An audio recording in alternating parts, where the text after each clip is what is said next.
Welcome to Tuesday, August 25th, 6th, whatever. It's the end of August, isn't it?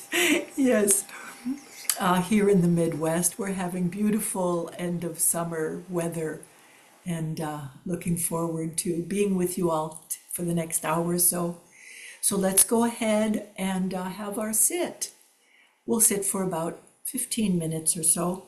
I'm Suzanne Kilkus, the resident teacher here at Open Door Zen Community in Madison, Wisconsin. So settle in for our sit.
Let's go ahead and offer the verse of the robe.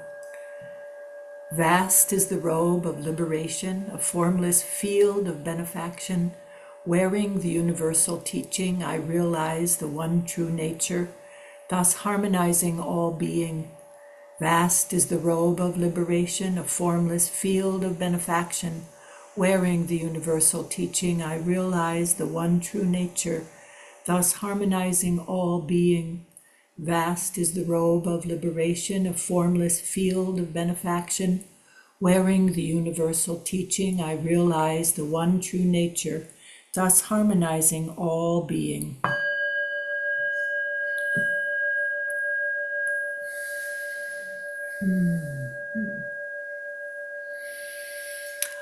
Here we are again, everyone.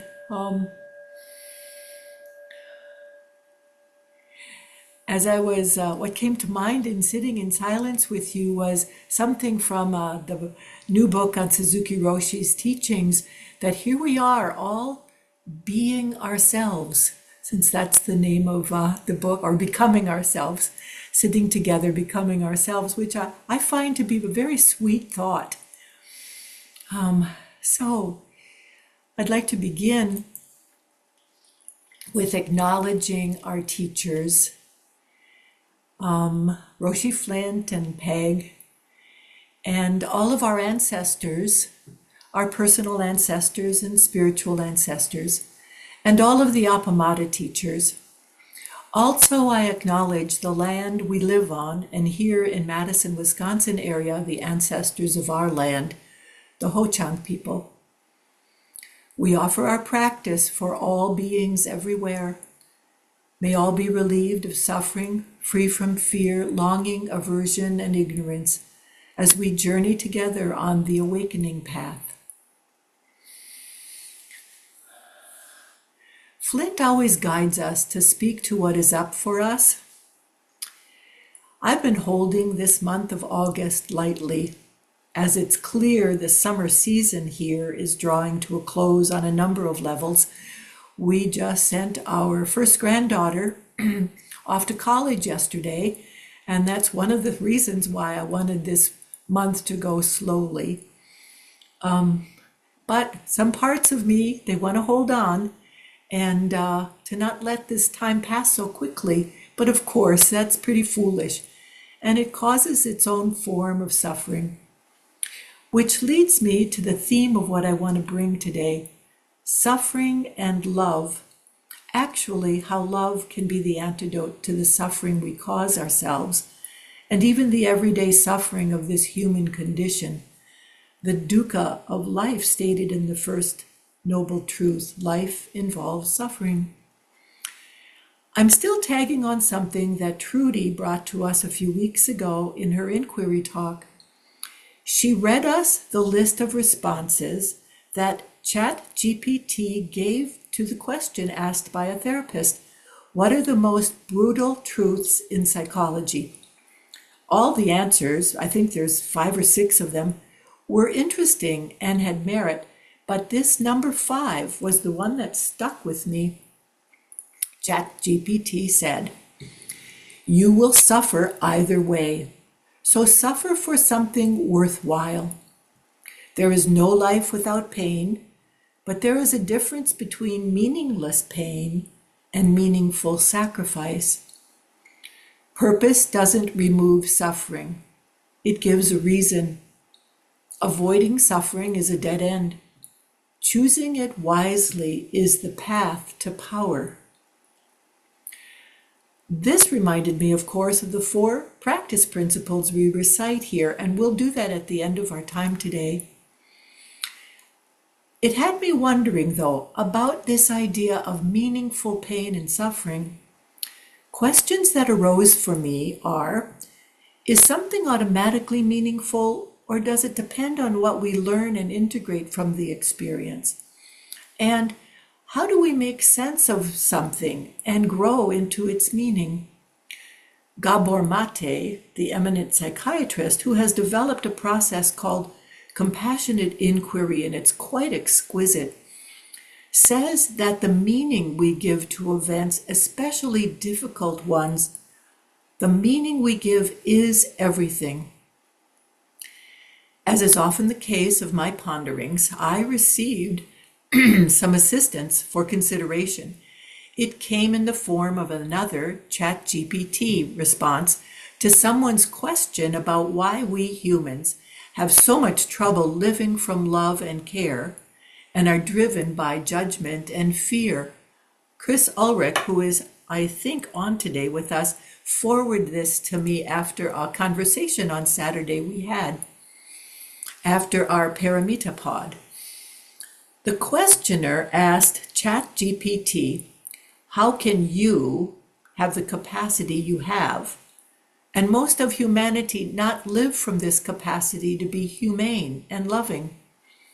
Here is the response. It's quite lengthy, but I think it's so worthwhile. ChatGPT says, your question goes to the very heart of what it means to be human and what it means to suffer because you are human. You've experienced the dissonance between what people are capable of and how they actually behave.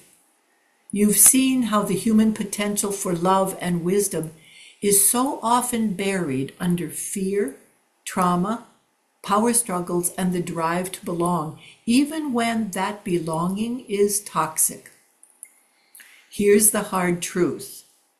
While I, ChatGPT, can simulate compassion, inclusiveness, and insight effortlessly and without fatigue, human beings have to earn those capacities through inner work, suffering, and self-honesty. Excuse me here, because I have to pause when I read that. Take a sip and take a breath, because I think this statement has so much potency to it. And when I wrote it out yesterday, I noticed it landed in my solar plexus. We earn our capacity for compassion, inclusiveness, and insight through direct experience that involves suffering. So ChatGPT goes on to say, and many avoid that work because it's excruciating. It means facing their own shadow, their complicity, their helplessness, their shame. Not everyone can bear that. Not everyone has had the safety or support to even begin. And then they go on and have a reference to a certain political leader or ideology, which I won't include here. But they go on to say, this following happens because for them, it feels easier to align with dominance than to sit in uncertainty, vulnerability, or humility. It's not just politics, it's emotional survival for people who've never known how to live without an enemy. My comments here. I'm not reading this as a criticism, but rather as an astute observation and analysis of the human condition. ChatGPT goes on to say, the question you're asking, why don't more people live from love, is a spiritual question as much as a political or psychological one. And it's one mystics, healers, and philosophers have wrestled with for centuries. But here's the deeper truth, it goes on to say. Some people do live from that place, and maybe you're one of them, or you're someone who wants to, despite all that you've suffered. That matters more than you may know, not because it changes the world overnight, but because it changes your world, and from there, maybe someone else's. You aren't wrong to grieve this gap between what's possible and what is. In fact, that grief is a sacred response. It means your heart is still alive. End quote.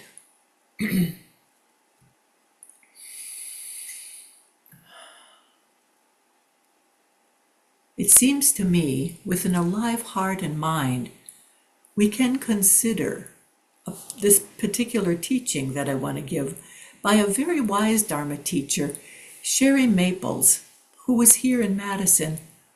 She said at a retreat in the early 2000s, set up yourself so that the things that matter most are never at the mercy of what matters least. She is no longer in body with us, but she stays alive for me in this teaching. I look at it frequently.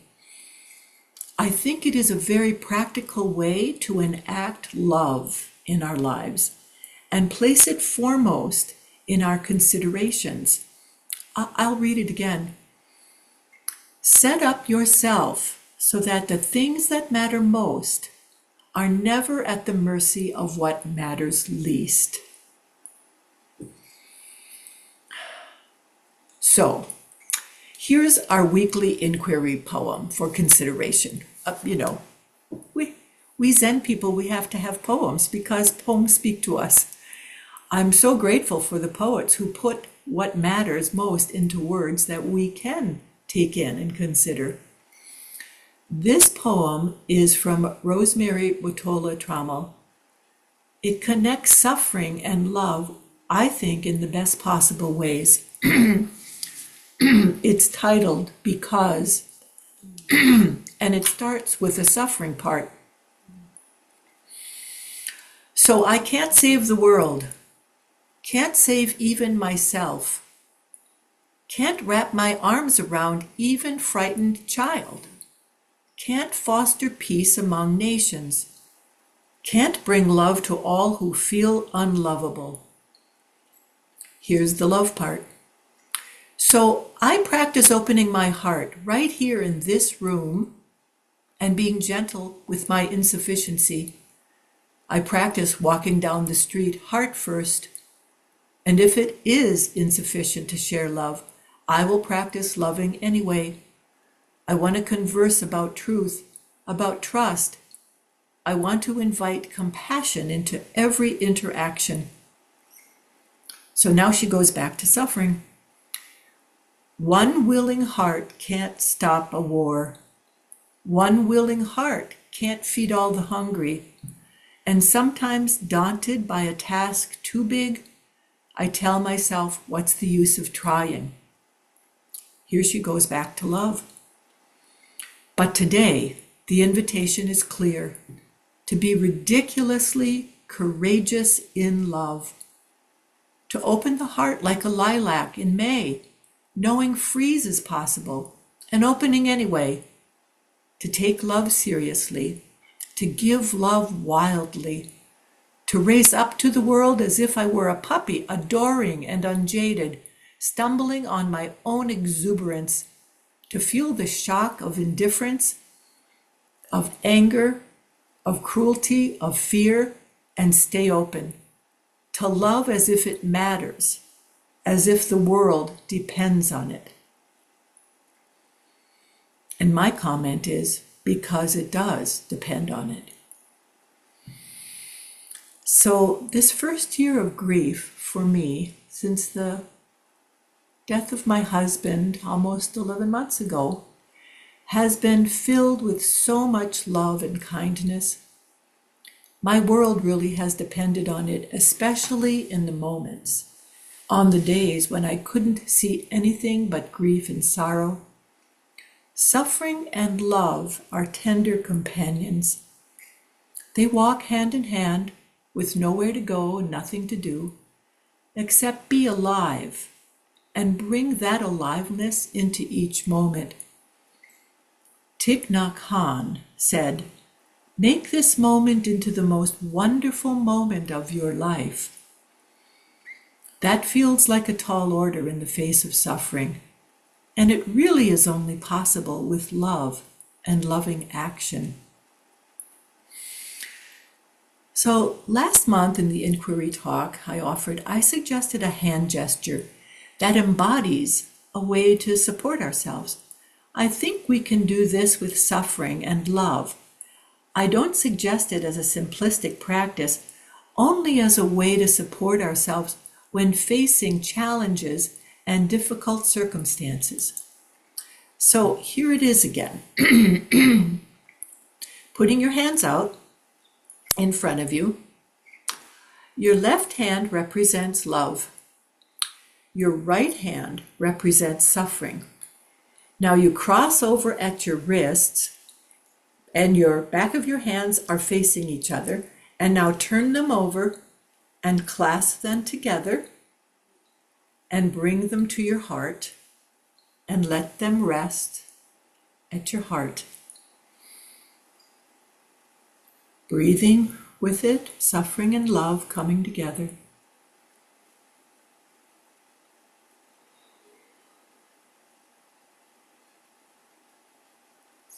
And now unclasp them. And now hold your hands out again. And maybe if you want to, bring to mind suffering, something that you're dealing with. Something personal maybe, or something cultural. We hear so many stories every day. Your left hand is love, and your right hand is what you've brought to mind. Cross your wrists over, turn their hands facing each other, and bring them to your heart. And breathing.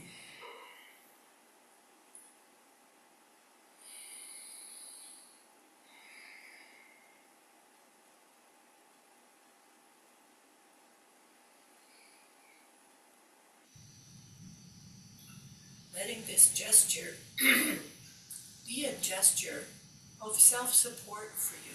That whenever you're feeling something, you're aware of some suffering in yourself, in others, in our culture, our community.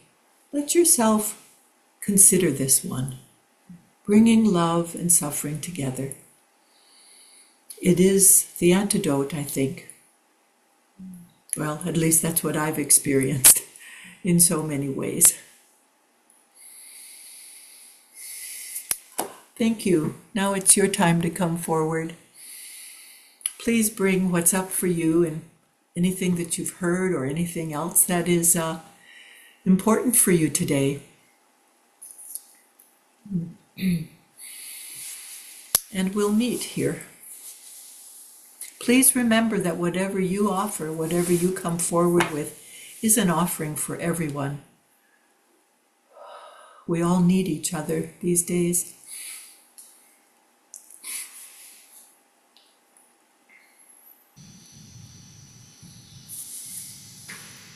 Hello, Mike. Hello, Sue. Hi, dearest one. Good to see you both. It's so good to see you. I just wanted to say how precious every part of your offering was to me today. How part of my busy mind wants to remember every single thing, and yet I settle on letting it sink in.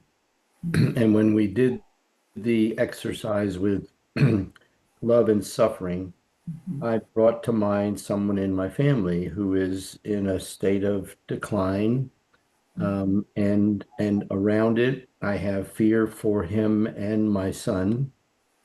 And when I crossed my hands and brought it to my heart, I sat with it, and then what happened was, um, I'm sorry, can you see me? Can you hear me? Yes, yes, I Okay, I can. got a funny message. Anyway, when I did that, I immediately thought about calling my son's husband Izzy and talking to him. And it was magical to just feel the simplicity of that. And I know that my mind, like most human minds, go to the negative fear first. And it's a habit to practice something like this where I acknowledge a fear, acknowledge a suffering, and then provide a tool with which I can balance it, counter it, find goodness. And then the action that follows is so sweet that I'm looking forward to calling him when I leave here to go back to the office. So I thank you so much. That's beautiful, Mike. Uh, That's beautiful. Doing these very simple gestures, what you just described, is one of the very possible outcomes. Something comes to us. mhm. Yeah, Yeah. yeah. Just like you came to us when we first met in Molokai, and you still come to us, and I'm so grateful to you and to this fellowship, to all of us. Thank you. Thank you. Thank you, Mike. Mm.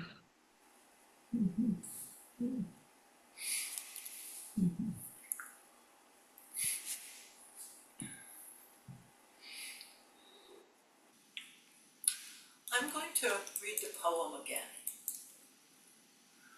And I'll read it without breaking it up into sections. Because so I can't save the world, can't save even myself, can't wrap my arms around every frightened child, can't foster peace among nations, can't bring love to all who feel unlovable. So I practice opening my heart right here in this room and being gentle with my insufficiency. I practice walking down the street, heart first.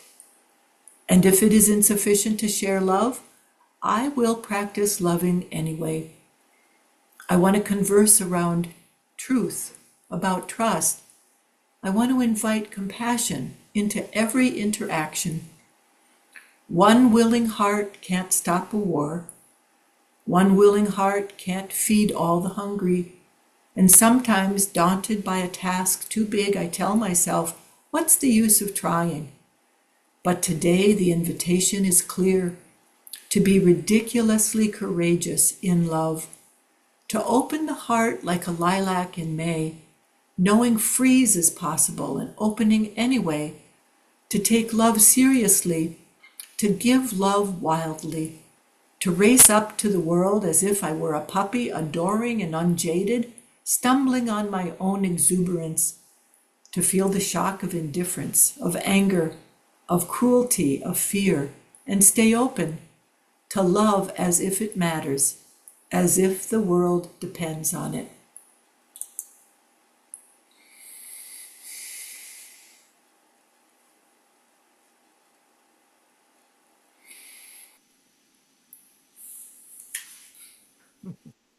Hello, Chris. Hi. I'm so glad you came on because I wanted to say thank you directly for Oh, sending me that chat GPT. I know we all get weirded out by it, but yes. Yeah, a friend of mine sent it to me and I listened to it reluctantly and I was blown away. But I wanted to say something about the background of you right now. And I'm pretty sure that the blue ball might be an exercise ball. I'm not sure, but no, it's a drum. oh, it's a drum. Okay. But it's, this faded blue, this muted blue, and then you have this bright red in back of you. And I can't all the time that you've been speaking, I think of this blue as the earth, and I'm thinking of the bright red as kind of the fire that's threatening to consume the earth, in so many levels. And you're right in the middle. You're right at the edge of the fire with the blue earth next to you. And it's so beautiful. So beautiful. Thank you. Thank you, Chris.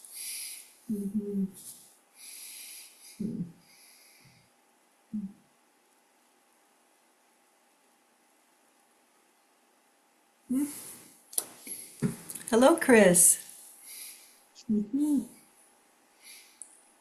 Was number two. I was, the poem is amazing. Tell me again who the poet is. Rosemary Watola Trommel.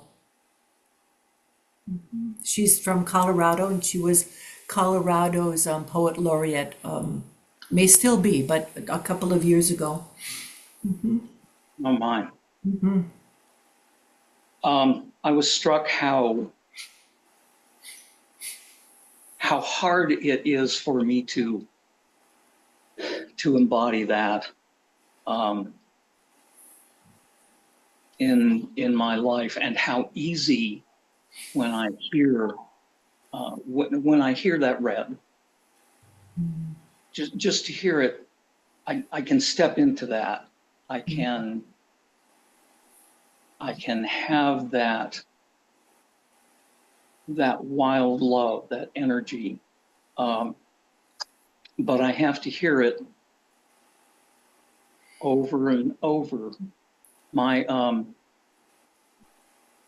life taught me fear and hiding out, and to be negative. It is my first reaction to anything. And so this is why we need poetry, and we need each other to remind each other. So thank you. You're welcome, Chris. Oh, good. I was hoping somebody would put up Rosemary. She spells the second Mary as Merry. So, yes, if you look her up. And you know, Chris, what you said was about you go to the negative. We're all hardwired for the negativity bias because it's a survival mechanism. And some of us have had that reinforced in our life experience, so it feels pretty strong. But I agree with you wholeheartedly that it's poetry like this that can really help us with making that shift from that limbic system fear to the right brain system of compassion and loving kindness. So thanks for bringing that up today, Chris. Thank you, Suzanne.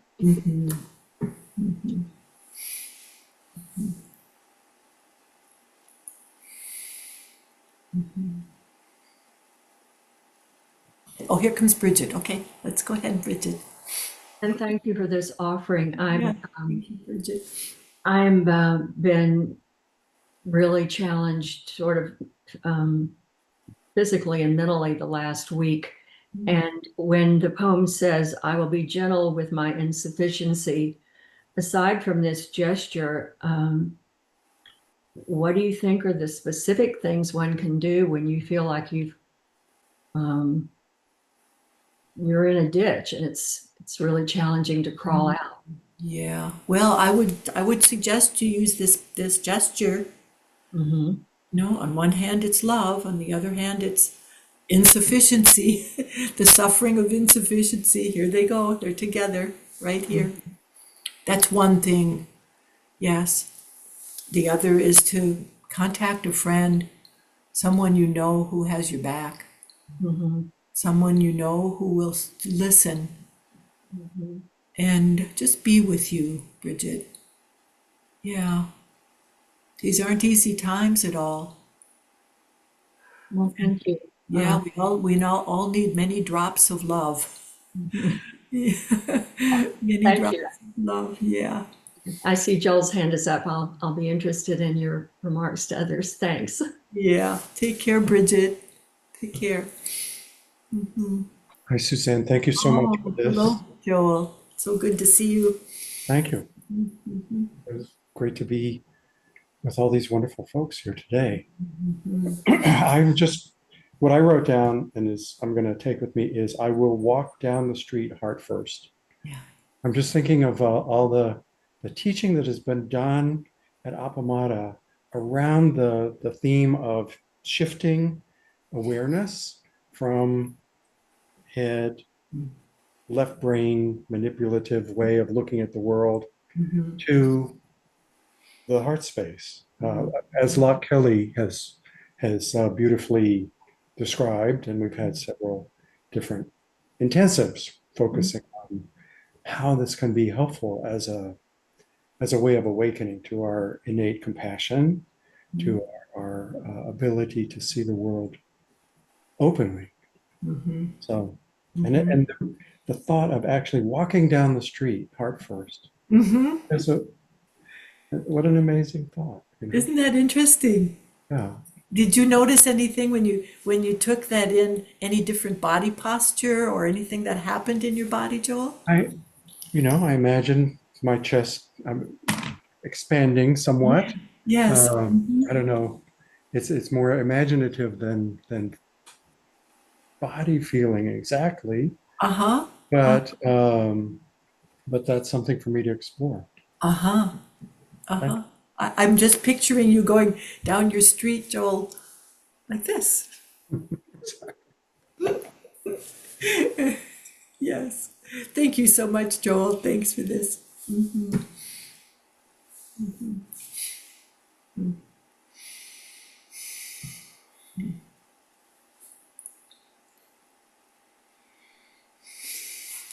Hello, Sue. Hello, am I unmuted? Nope, you're fine. You're good. I can hear you. Good. Well, thank you. I really thank you for your offering today. There were just so many parts that were so wonderful, and what Joel just spoke about, I felt that too. But the line that really jumped at me, why did it just leave my head? Oh, that's kind of funny. But anyway, and the exercise that you did with it, I sort of have a little bit of a difficulty with a relative, and suddenly it just seemed like, oh, it's not so big as it was before. Oh, okay. And I thought, oh yeah, that just, and the line that I went out of my head for a moment was the one about the lilac blooming, even though maybe there'll be some frost. Yes, yes. And I thought, ooh, yes, how many times do I cower from something because there might be some frost or something coming along?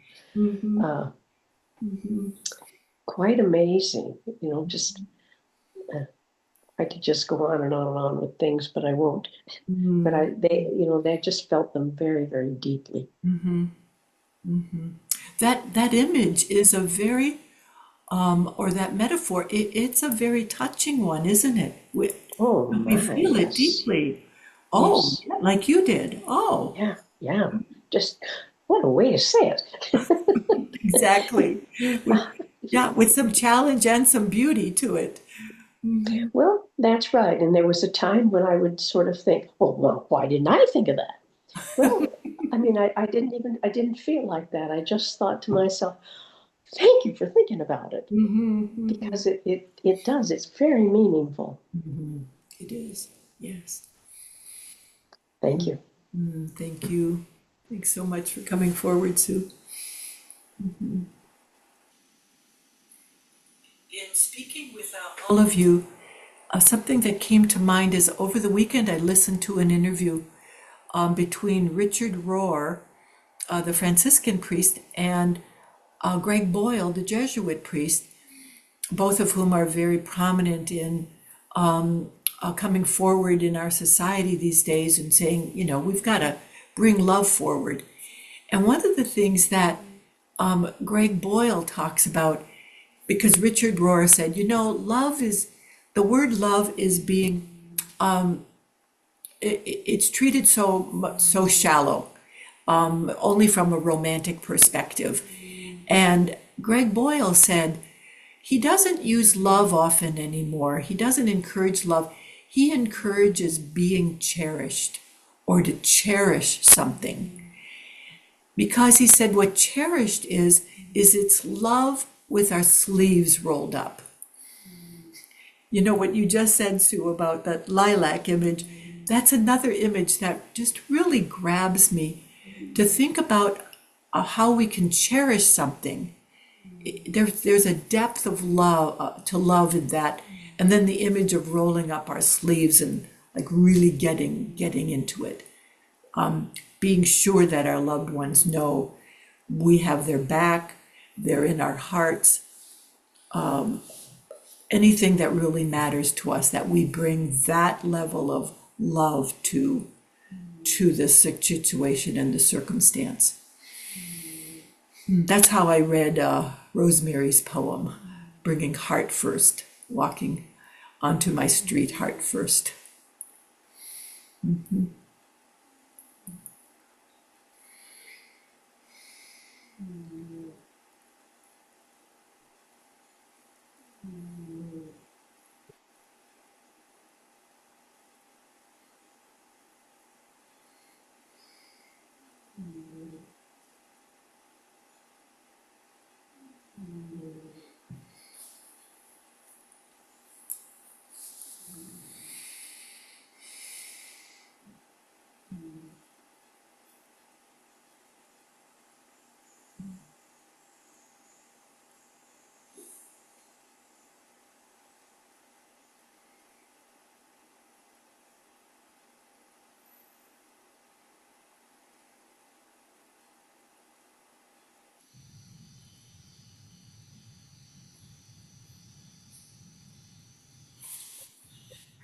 Hello, Sue. Hello, Suzanne. Oh, my heart is pumping. It's, it's got stretch marks on it right now. Just feeling so full. And I think I say that a lot when you share, when you make an offering like this. Sometimes I feel so inadequate to assume that practice of heart first, because I know that little amygdala is wanting to chime in and have a feast on it. So this exercise really helps me to remember Yeah, to do it anyway. yeah, Yeah. yeah. There's I'm a helper, as are you, and I make offerings throughout the day to people. And sometimes I need to sit with this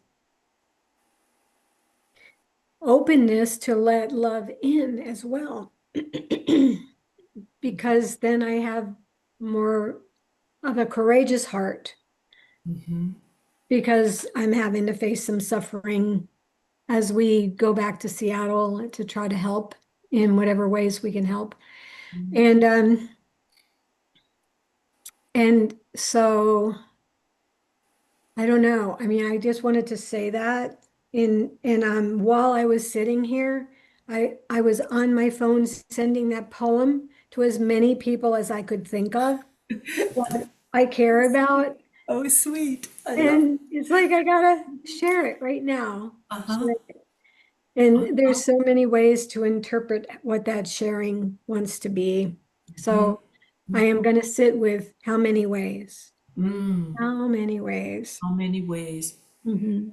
Oh, Sue, what you're saying I think is so important, because I have no doubt whatsoever that all the love in your heart is what you bring out. Mm. It can't help but be spilled out wherever you go. I heard a really fun Zen story, just yesterday, the day before.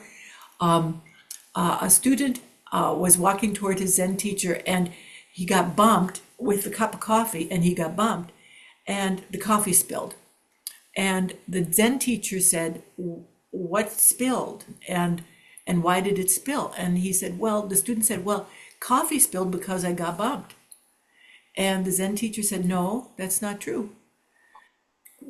If you had been carrying water, water would have been spilled. What matters is what's in the cup. What matters is what's in us when we get bumped. So that's why we need to pay attention to what's in us." That Isn't that something? that's beautiful. Isn't that great? That's such a beautiful. I have to cherish me Yes. so I know Yeah. Yeah. what's coming out. Thank you. Yeah, you're welcome. Mhm.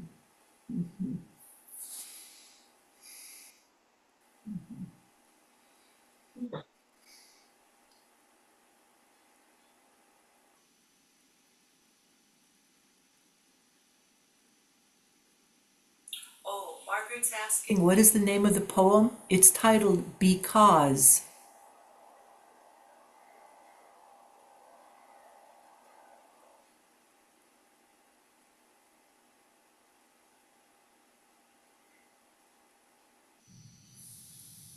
Well, let's go ahead and say the practice principles, offer the practice principles. Caught in the self-centered dream, only suffering, holding to self-centered thoughts, exactly the dream. Each moment, life as it is, the only teacher, being just this moment, compassion's way. Caught in the self-centered dream, only suffering, holding to self-centered thoughts, exactly the dream. Each moment, life as it is, the only teacher, being just this moment, compassion's way. Caught in the self-centered dream, only suffering, holding to self-centered thoughts, exactly the dream. Each moment, life as it is, the only teacher, being just this moment, compassion's way.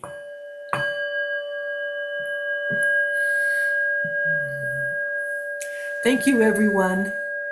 Have a wonderful rest of the day. Take care.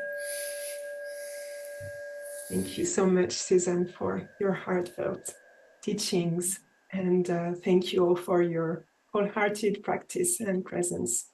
And as you know, Apanamada's programs and facilities are supported through your generosity, and your support makes a huge difference. And there is a link for contribution on the website, and I will post it in the chat now.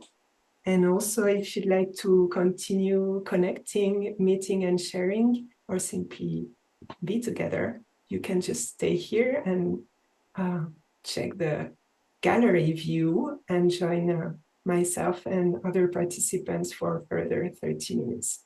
Thank you so much and take good care.